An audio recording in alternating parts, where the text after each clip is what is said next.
going to go over the detail that we had this weekend to combat human trafficking here in Jefferson County, Kentucky. First and foremost, my name is Chris Pedigo. Chris is spelled with a K. It's K-R-I-S. My last name is P-E-D-I-G-O. I've been employed with Louisville Metro Police for 12 years. The last 6 years, I've been a sex crimes detective for Louisville Metro Police. I want to begin by saying thank you to the detectives in our office. Obviously, I couldn't have been a successful operation without them. The men and women I work with every day for Louisville Metro, and then also my command staff, starting with my first-line supervisor, going all the way up to the chief's office. They knew this was a concern, and they helped me to address it, and we were really successful this weekend. I'll get into that. Each one of these operations is dubbed with a name. That way it kind of just keeps everything contained into one operation. The name I chose for this operation was Operation Bright Light because this is a very dark and heinous crime, and I want to shed that bright light on it. I want to bring it to the forefront so that it's an issue that everybody knows about, is aware of, and then that efforts are being done every day to combat it. The detail specifically was a 2-day, 8-hour detail, which took place on February 28th and February 29th, just a few days ago. This operation was federally funded by grant money that was obtained in partnership with the Criminal Justice Commission, which enabled us to have more personnel that we had in the past. The units involved in this detail were all the detectives from the LMPD Sex Crimes Unit. We utilized some domestic violence unit detectives, the LMPD patrol divisions, the LMPD SWAT team, the real-time crime center for all of our information that we needed as we moved forward, and investigators from the Office of the Attorney General. Okay, big thank you to them. This operation specifically resulted in 7 arrests. 3 of the perpetrators that we took into custody were from Louisville. 1 was from Jeffersonville, Indiana. 2 traveled over an hour just to get to Louisville, and then 1 was from Shepherdsville. And I think it's important to mention that of those 7 arrests, those all occurred without incident. And what I mean without incident is there were no harm done to any officers. There was no damage to the location we were at. And more importantly, these perpetrators were taken into custody without any injury to themselves, which is, I think that speaks volumes for how successful it was also. What is human trafficking? A few years ago, I think that our mindset changed from what it actually is today. And it is a broad spectrum. A lot of that facilitated by, obviously, TV and movies. But the 2 that we focus on here in Louisville specifically are sexual acts of underage people, not male or just female, and the forced labor exploitation part of it. So the underage people working in food service, that kind of thing, not getting proper wages or having extensive work hours that aren't abiding by the law. What we focused on was a 16-year-old, which was the age that we had used for this operation, cannot legally solicit herself for prostitution. So that's where the human trafficking part falls in. If we were talking about a person that was over the age of 18, then that would be something totally different, not related to human trafficking at all. The two charges that all 7 individuals shared were the promoting human trafficking of a victim under the age of 16 or under the age of 18. And the prohibited use of electronic means to procure a minor for sex. A lot of fancy words that really just mean that they used electronics to communicate with the 16-year-old, either by searching for the ads online, then by texting or calling, and then obviously showing up to where we were. We posted 6 ads online, and once the communication started, once we had people responding to those ads, that's when we mentioned that the victim or that the person that they were coming to see was 16. And that was very important for us to address, especially later once we get into the prosecution of these individuals.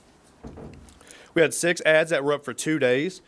We were contacted 115 times, resulting in those 7 arrests. Now, those 115, that is 115 individual times. that we were contacted by someone answering or interested in our ad. Some of those, once they found out the person was 16, cut ties, and we let them do that. That was not the scope of our operation. All the calls that we received, all the text messages that were exchanged they were all recorded and documented, obviously for prosecution purposes later. And once we got these guys in the room, they all were men. It was a really interesting dynamic of who it was we were interviewing. 5 of the 7 had steady jobs. They were professionals. I think all but one was married. One had recently gone through a divorce. I had one that I interviewed that was a retired military personnel. And the biggest shock to kind of my senses was they were all dads.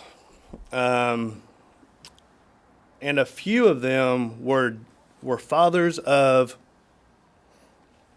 daughters. A few of the interviews that I had done, they had daughters older than the 16-year-old that we had posted online. That's shocking. It's concerning.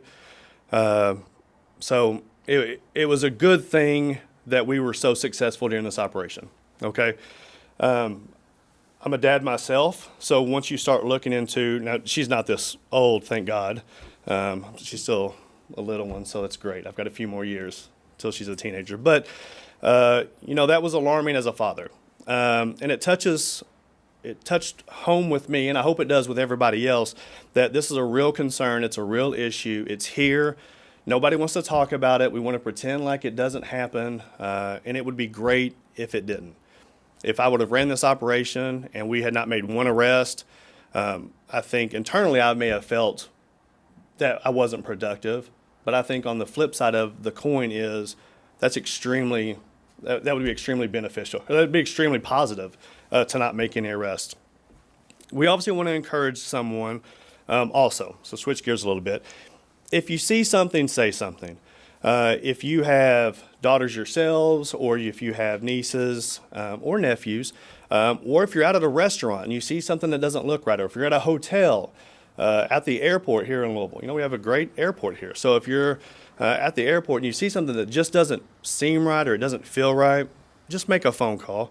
We have 6 detectives that work for LMPD sex crimes. All 6 of us would gladly talk to you about your concern. Hoping that it's nothing, but we're there to investigate if it is. The telephone number for the LMPD Sex Crimes Unit is 574-7672. Okay. Questions? Any questions? Can you talk a little bit more about their backgrounds, like what you mentioned, what they did? Our understanding, correct me if I'm wrong, that one of them was a jockey, a well-known jockey, but can you talk to us about what careers they had, what they did? I don't want to get into specifics, only because... to be completely honest, I don't want some sort of backlash to me or the investigation or the department, as it concerns giving too much information. But it was shocking. They were all, all but just a couple, had full-time jobs. They were people in your community. Like I said, there was 3 from, close. They're right here. They're people that we come in contact with every day. Can you talk about a little bit of the setup? They thought they were meeting a 16-year-old. They go to the hotel. Which hotel was it? And kind of walk us through what happened. I think we're going to withhold the name of the hotel out of respect and agreement with them because there is some, negative connotation associated with this. So I would hate to, they were so great working in partnership with us to allow. I hate for any negative kind of publicity to fall back on them. So, but that's what we did. We had 5 rooms total. On the first floor, we had a big room that we used for our communications room. That's kind of where all of the command staff was. That's where the computers and the cell phones were because we wanted to keep that separate from where the interviews were taking place. So then we had 2 adjoining, so 4 rooms total. The perpetrators were provided a room number. Once they came to that room number and made entry into that room, I think that kind of solidified their actions. So they were instantly taken into custody right then. We had 2 SWAT operators assigned to each room. Like I said, taken into custody without any incident. Once they were patted down and searched to make sure they didn't have any weapons or anything, they were walked through the adjoining room where they met me or one of my colleagues, and that's where we conducted the interviews at that time. Provided them with all the documentation that they needed, the citation, the tow tickets for their vehicles if we towed them, which we did a couple. We seized some of the money that they had with them because, I mean, that's a direct reflection of what your intentions were. So they received all that, and then it was really nice because the way the setup was that we had this time, they were taken out of the room, turned left, went out a side door, got into a police car, and drove away.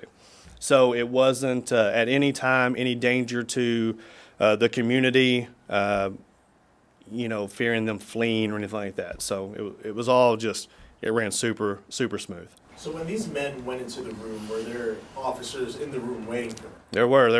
They were meted by the undercover officer who had to answer the door, okay, which we used females. So they were a female officer. She answered the door, opened it.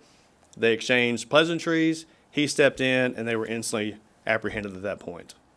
Was the ad posted as that minor communicating herself, or was it someone like who was managing her, I guess? Sure, I completely understand your question. So, 16-year-old, if you were to reference that in the title of the ad, it would have gotten taken down, flagged for obviously being illegal.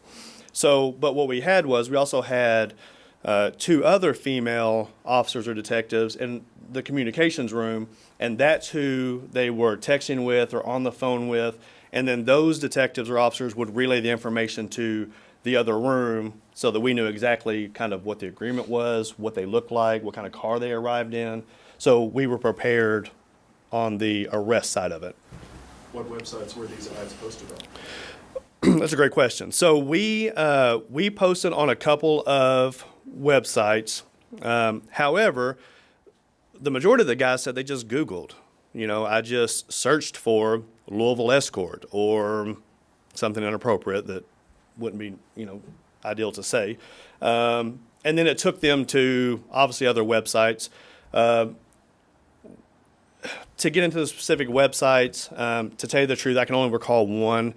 And I believe it's City Guide or cityxguide.com or, something to that effect. But they have done a great job. There was a website that used to be utilized all the time, and it's been since taken down and is no longer operational. So when this was in the planning stages, what goals did you guys have in mind? You mentioned that 115 people contacted the ads. Were Sure. you trying to hit a specific number of arrests? Kind of explain that. Sure. So obviously, anytime you do anything, you want to be successful. And how is success measured? Is it measured by 20 arrests or 50 or by 0? So really, when Lieutenant Lauder, who is the CO of the commanding officer of our unit, tasked me with this, I had thoughts of, man, I want to get a lot of arrests to show she picked the right guy for the job. We got 7 phenomenal arrests. Those are 7 perpetrators that went to jail that night that will never, hopefully, commit this crime again. One, I would have had the same emotion about, I think. 0 would have meant there was nobody out there looking to try to do what they wanted to do with a 16-year-old. And I think that is a measure of success also. So no, we never had any, set number or set goal. And it was really great kind of how we referenced our success based on the numbers we ended up with. One more question. How often do you do these sort of things, and what message do you want to send to people in the community who are thinking about meeting up with a minor? Sure. So last year we did 3. I think that we are probably on target to do the same amount this year. I don't see any reason why we wouldn't. Obviously, we had success with this one, so I think that we're going to move forward in the future. And that's a great question also, because I don't mind to say that, because if it just causes one person to change his mind for the fear of being arrested and taken into custody, then I think that's great also. So I would say be prepared to see more of these in the future. If they're convicted, what do they get? That's too broad of a question. I mean, if, obviously, I can't speak to what the final result of their conviction is going to be. Both of these are serious felony offenses. I did want to mention that a couple of them were taken into or had additional charges of drug possession. One guy had a counterfeit $100 bill. So all of those are obviously going to play out differently in court. And it's going to be a lengthy process because they do at the end carry a prison sentence. Do you have any sense of how big of a problem this is in this area? How often these meetups actually happen? Yeah, that's a great question. If police could or detectives could have some sort of a reference of how much is going on, man, that would make our jobs a lot easier. But we had 115 contacts. We had several dozen contacts after the stories were posted that these 4 men had been arrested the night before. And that's okay. But it didn't change their mind any. I mean, they were still coming out. They were committed to committing these kinds of crimes. To tell you how often it happens, we don't know, but it's obviously an issue, and we're working diligently. I mean, the command staff, they know it, they recognize it, and we're going to try to shut it down. Thank you.